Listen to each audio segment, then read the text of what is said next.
Hello there, welcome to another episode of World of Warplanes with Ungainly Titan. Well, while I hadn't actually completely, understood what I was doing when I actually played this game, I've been using the recorded footage and reading up on stuff that what I'm supposed to be doing to gain some understanding of how the game works. I actually think that I can summarize the basics. Executing it is another day's work. Essentially, this map, for instance, we have 3 garrisons and a forward airstrip. So, each of those represents a separate zone. If you capture a zone, you generate influence points. 3 to 5 influence points, it seems, for most areas per 5 seconds. But some areas give you huge boosts if you can hold them for certain lengths of time. I think, for instance, there's a mining facility which I don't think I've seen in any map so far, and the mining facility will give you a massive boost every 90 seconds or something like that. Get in the order of 80 points or 100 points or something like that. It's well worth capturing one of those, and others give you other benefits. So there's command centers or something like that's called, that gives you, I don't know, extra airplanes or reinforcements or something like that, and there's ones that fire missile strikes at nearby enemy zones that they control. So how do you capture a zone? Well, you capture a zone by destroying enemy aircraft over the zone. And that's worth 60 points per enemy aircraft destroyed, but only inside the blue circle in the minimap. So if you destroy aircraft in transit between one zone and another, it doesn't actually affect the capture status of any zone, nor does it affect the overall battle influence points or anything like that. It only would matter in terms of the overall battle if you do it after the squall line comes in, because then they can't respawn. The other thing that helps capture a zone is that if you destroy the zone's air defense craft, aircraft that have the white tags, they're worth 40 points. And if you destroy ground installations in the zone, you can get in from 5 to 80 points depending on the nature of the ground installation and how tough it is. So some of the ground installations can generate... destroying ground installations can change the capture points status of a zone very, very quickly. So ground attack aircraft, for instance, are very, very powerful in taking over a zone.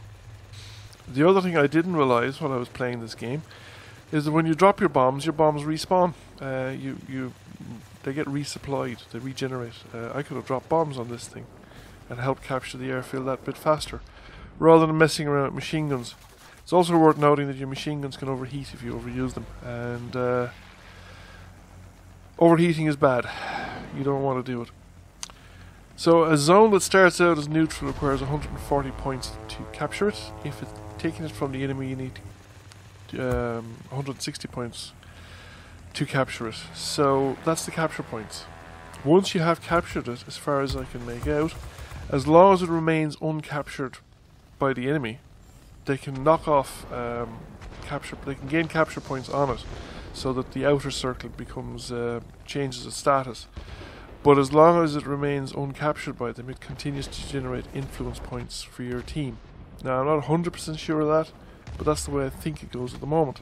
So at the moment, if you look at the top of the videos there, you'll see we have 1 blue circle and the enemy have 2 red circles. So the enemy are generating 6 influence points per turn, per 5 seconds, and we're generating 3, if I have my numbers correct for the different kinds of zones. But the enemy have captured the airfield at the moment. Now, so they've been shooting down and blowing up stuff and doing the necessary, so they got the 140 odd points before we did, because it was a contested zone till then. Now if we start shooting down enemy aircraft and various things like that, we will start generating capture points on our part. So we should see here now shortly, as soon as I blow this guy up, yes, 2 enemy aircraft went down. They just lost half their, that was 80 points. 60 points, 120 points. So they just lost half the capture points needed for this zone. And we've managed to take the zone. So now it's ours. So now we control 2 zones and the enemy controls 1. So we're generating 6 influence points every 5 seconds, and the enemy are only generating 3. So we're ahead of the game at this point in time.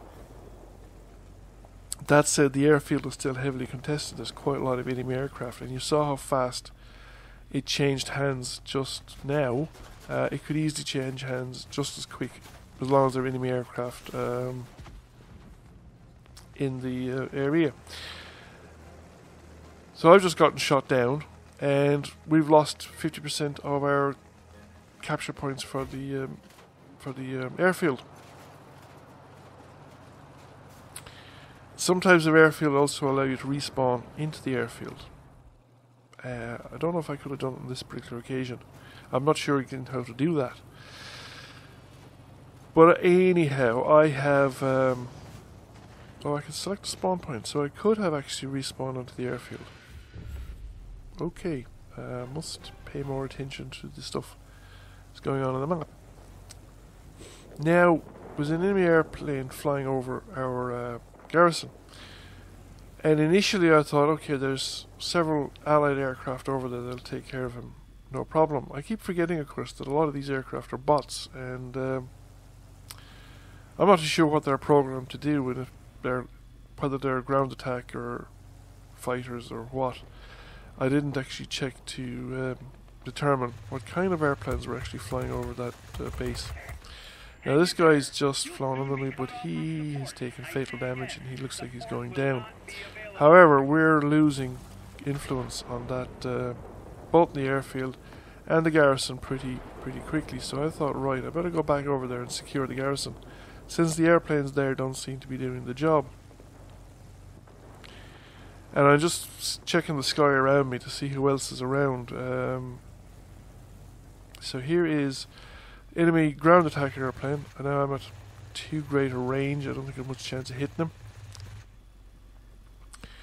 But I am closing the range, because he's climbing. You see the range is dropping, and once it goes below, I think 500, he should be within range. So yeah, no, once the figure turns, well, so he's within range. Yes, I got the red circle around the figures. So we shoot him down, and that regains some of our capture points over the airbase. Now I don't complete it, because I go back to the fight in the airfield, and I decided this is probably the quicker route. And I'm trying to gain some altitude as well, because I'm a bit on the low side. It's generally better to be coming down on top of the enemy rather than trying to be below them coming up. But we've managed to hang on to control of the airfield. We nearly had it lost there as I flew over to shoot down that ground attack aircraft on the garrison. So you can see how fast circumstances can change. Now, we definitely gained an edge. We've managed to hold on to two areas for far longer than the enemy have done so. So we're about, what, 50% ahead of them? Hard to say. You can switch the HUD apparently to such a way that you can see the numbers, but it's more crowded and you've got more information in it. Now here I wasn't sure whether to go after the guys going into the airfield or to support the people attacking the other garrison. But don't know, I mean, I thought initially that I'd try and intercept people coming towards the garrison, or towards the airfield. That might be the most useful thing to do, but given that it's better actually shoot them down over a zone, I'd probably been better off actually, given the distance I was away and the slowness of my plane, just engaging on the enemy planes over the airfield, just in case. Then manage to sneak in a bombing run or something like that and change the control of the airfield fairly quickly. So he would turn out to be the nearest target. He flew a bit near to me and made up my mind for me, and I was able to take him out handily enough. And now we have managed also to take out one of the garrisons. So now we have three locations under our control. So now we're generating, what, 9 points every 5 seconds, and it's coming in. I think squall line has probably arrived, so the only way the enemy can win, if the squall line is in, the only way the enemy can win is to shoot down all our planes. But if you you know, if people miss time there, if you lose a lot of planes just before the squall line comes in, that's obviously disastrous because they can't then respawn. So it's that's another thing to keep an eye on. Apparently, is the exact arrival of the squall line, because if you have a badly damaged aircraft, sometimes it is actually more profitable to lose that plane, get a shot down, or crash it, and respawn before the squall line comes in, so that you're coming in with a full health airplane. We've reached right near the edge, we've secured the airfield, and I was just flying towards the last enemy held location, but it's too late. I didn't realise it at the time, but I'm actually too late, because by the time I get here, the game will be over very shortly. I think I'll have just enough time to come under air defence fire, maybe fire a few shots. He's at extreme range, just under air defence fire. Flak is starting to burst around me. And that's it, so I gain a few medals, again an reward for ground attack, which I hadn't done previously. And a few other bits and pieces like that. I think I came number 1 in the team. But I didn't really look at the team performance in this particular one.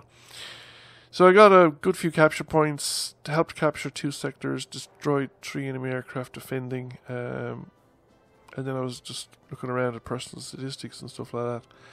So anyway, I hope you enjoyed the video.